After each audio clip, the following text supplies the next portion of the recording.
Hi friends, ഇന്നിവിടെ ഞാൻ ചെയ്യാൻ പോകുന്നത് പാവയ്ക്ക കൊണ്ടൊരു മെഴുക്ക് പുരട്ടിയാണ്.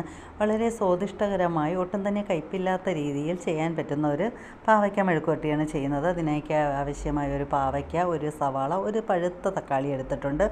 അപ്പോൾ പാവയ്ക്കയും സവാളയും കനം കുറച്ചരിഞ്ഞെടുത്തത് എണ്ണ ചൂടാക്കി കടുക് പൊട്ടിച്ച് അതിലേക്കിട്ട് നല്ലവണ്ണം വഴറ്റുക.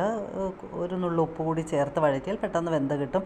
പാവയ്ക്ക ഒരു 1/4 ഭാഗം വേവാകുമ്പോഴേക്കും അതിലേക്ക് നല്ല പഴുത്ത തക്കാളി ചെറുതായി അരിഞ്ഞത് ചേർത്ത് കൊടുക്കുക. പഴുത്ത തക്കാളി തന്നെ വേണം.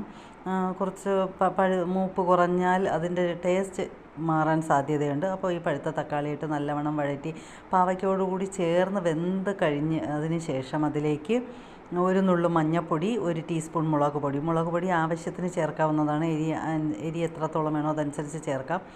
എന്നിട്ട് ഇതൊന്നുകൂടി നല്ലവണ്ണം വഴറ്റി അടച്ച് വെച്ച് വേവിക്കുക. വളരെ സ്വാദിഷ്ടകരമായി ഒട്ടും തന്നെ കയ്പില്ലാത്ത രീതിയിൽ ഒരു പാവയ്ക്ക മെഴുക്ക് പുരട്ടി റെഡിയായിട്ടുണ്ട്.